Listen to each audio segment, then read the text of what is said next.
Saudara, hasil survei Badan Nasional Penanggulangan Terorisme atau BNPT menunjukkan kaum milenial rentan terpapar radikalisme dan terorisme. Penyebabnya kaum milenial tidak terbiasa berpikir kritis. Data itu disampaikan Kepala BNPT, Komjen Boy Rafli Amar. Menurut Boy, kalangan milenial lebih mudah didoktrin dan dinilai efektif dalam melakukan aksi teror. Saat ini perekrutan anggota teroris menyasar kaum milenial. Dari hasil identifikasi, baik pelaku bom bunuh diri di Gereja Katedral Makassar dan serangan di Mabes Polri dilakukan oleh generasi milenial. Kaum milenial itu adalah yang paling dirasakan paling efektif untuk aksi-aksi seperti ini.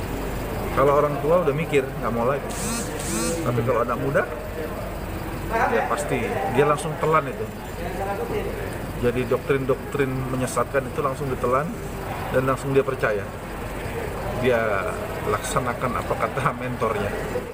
Data BNPT menunjukkan 80% kaum milenial rentan terpapar radikalisme dan terorisme. Membahasnya, kami akan bergabung dengan narasumber kami, pakar psikologi forensik Reza Indragiri Amril. Selamat sore, Pak Reza. Selamat sore, Mbak. Selamat sore. Pak Reza, milenial beberapa momen terakhir, 2 kali momen adalah bom di Katedral Makassar, kemudian juga penyerangan Mabes Polri dilakukan oleh generasi milenial berusia 25 tahun. Fenomena apa ini yang Anda baca?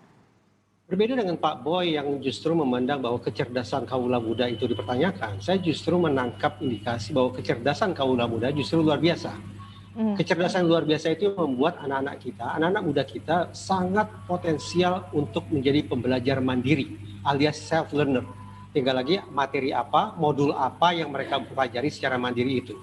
Nah, potensi untuk belajar secara mandiri ini pula yang saya khawatirkan menjadi kunci mengapa regenerasi teror belakangan ini menurut saya patut untuk kita antisipasi secara lebih serius.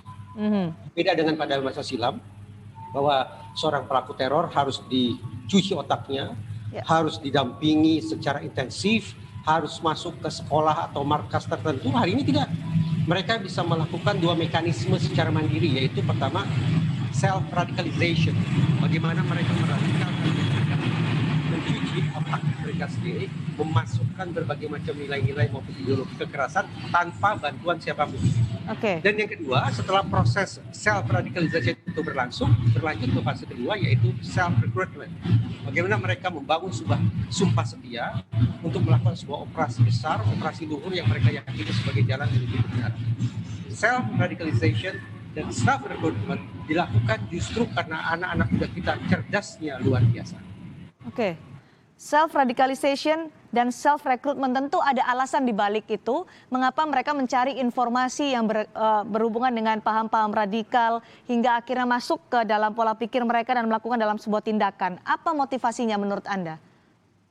Media sosial adalah wilayah surgawi bagi anak-anak muda kita. Karena di sana mereka sepenuhnya bisa secara bebas memilah mana informasi yang mereka sukai dan mana informasi yang tidak mereka sukai.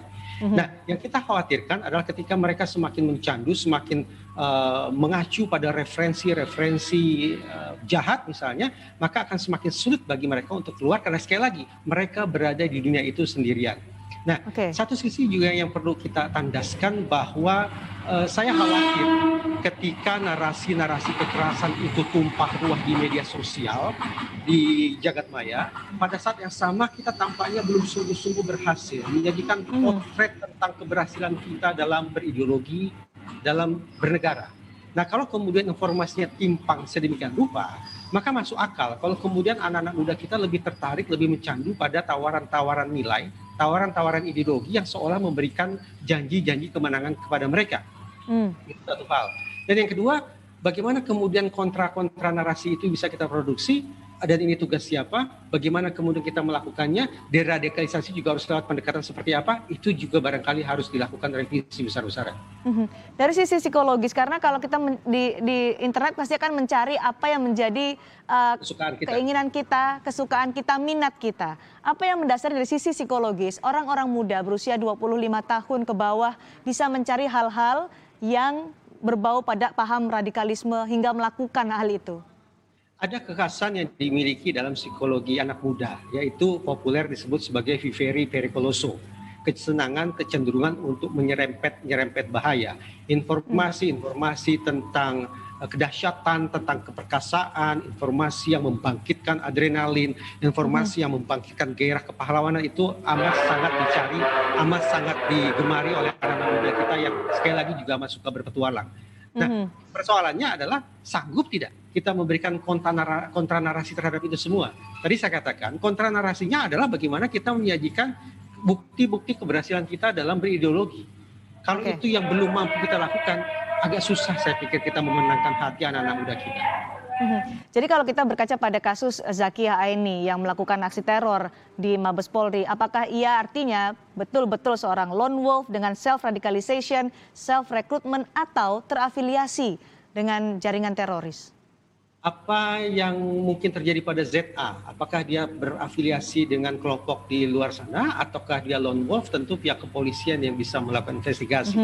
Tapi yang ini saya tandaskan adalah hari ini proses regenerasi teror tampaknya berlangsung jauh lebih sophisticated, tapi sekaligus jauh lebih privat ketimbang pada masa silam. Anak-anak muda kita ternyata di dalam sebuah ruangan yang tertutup rapat sendirian ternyata mengembara kemana-mana. Nah, bagaimana kemudian kita bisa hadir, negara bisa hadir, itu yang harus kita cari jalannya bersama-sama. Menurut Anda proses deradikalisasi yang sudah dilakukan saat ini terlalu kuno atau harus ada perubahan yang sangat signifikan untuk melakukan upaya deradikalisasi saat ini dengan adanya perubahan teknologi dan sosial media?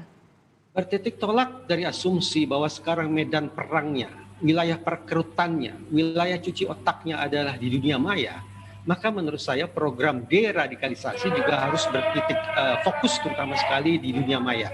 Teringat saya pada perkataan Komjen Listio Sigit pada saat beliau menjalani fit and proper test di DPR RI sebelum menjadi Kapolri.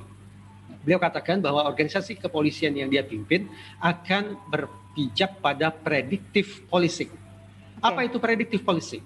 Predictive policing adalah kerja perpolisian yang berbasis pada big data. Sesegera mungkin melakukan pemantauan terus-menerus, lalu diselenggarakan intercept untuk memastikan berbagai macam narasi maupun informasi-informasi yang berpotensi memunculkan kegelisahan dan berujung pada kejahatan bisa diantisipasi sedini mungkin. Saya optimis kalau predictive policing bisa sungguh-sungguh dijalankan oleh pihak kepolisian terutama sekali, maka kontra narasi itu akan bisa ditumbuh semikan di dunia maya. Atau paling tidak intercept terhadap narasi-narasi kekerasannya mudah-mudahan akan bisa ditekan sedemikian rupa. Kasus ZA lagi kembali ke sana Pak Reza. Anda melihat karena Anda tadi memberikan analisa ada self-radicalization, self-recruitment. Ketika ia melakukan teror di Mabes Polri, menurut Anda dari dorongan pribadi atau ada pihak lain yang mendorong ia untuk melakukan tindakan itu? Mata-mata mencoba membaca surat yang konon merupakan surat wasiat yang dibikin oleh ZA. Saya tidak menangkap ada tanda-tanda bahwa ZA ini beraksi setelah dikendalikan, setelah disetir, atau setelah dipaksa oleh pihak lain. Tidak. Aksi yang dia lancarkan tersebut sedemikian jahatnya merupakan inisiatif dari diri dia yang bersangkutan. Bahwa ada faktor eksternal, ya faktor eksternal yang memunculkan ketidakpuasan. Faktor eksternal membuat yang bersangkutan tampaknya jauh dari keadilan. Hal-hal semacam itu berlangsung di dunia sekitar ZA. Tapi apakah kemudian ZA bergerak sendirian? Menurut saya iya. Paling tidak itu yang terbaca dari isi surat. Polisi kemarin juga menyatakan bahwa ini adalah sel terputus atau paling tidak ini adalah lone wolf. Artinya apakah dengan adanya lone wolf mereka bergerak sendiri akan semakin susah untuk bisa memetakan pergerakan jaringan teroris di Indonesia menurut Anda Pak Reza? Dan apa yang kemudian harus dilakukan selanjutnya? Tentu saja kita sama-sama membangun optimisme bahwa kita akan bisa menang dalam pertarungan panjang yang sudah berlangsung selama sekitar 21 tahun ini.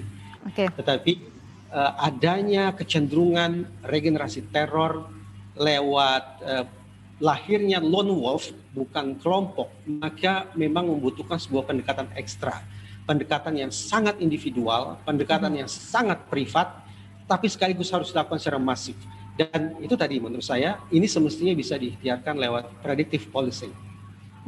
Harus ada perubahan pendekatan untuk melakukan deradikalisasi dengan adanya fenomena self-radicalization dan self-recruitment seperti analisa dari Pak Reza tadi. Terima kasih sudah berbagi informasi dan berbagi pandangan bersama kami di sini, Pak Reza Indragiri. Terima kasih atas informasi Anda. Halo sahabat Kompas TV. Saya Ihsan Sitorus, presenter program Saksi Kunci Kompas TV. Jangan lupa terus perbaharui informasi Anda dengan menyaksikan informasi terbaru yang independen dan terpercaya di YouTube channel Kompas TV. Dan jangan lupa klik subscribe, like, komen, dan share, serta aktifkan tanda lonceng untuk mendapatkan informasi terbaru dari YouTube channel Kompas TV. Terima kasih, sampai jumpa.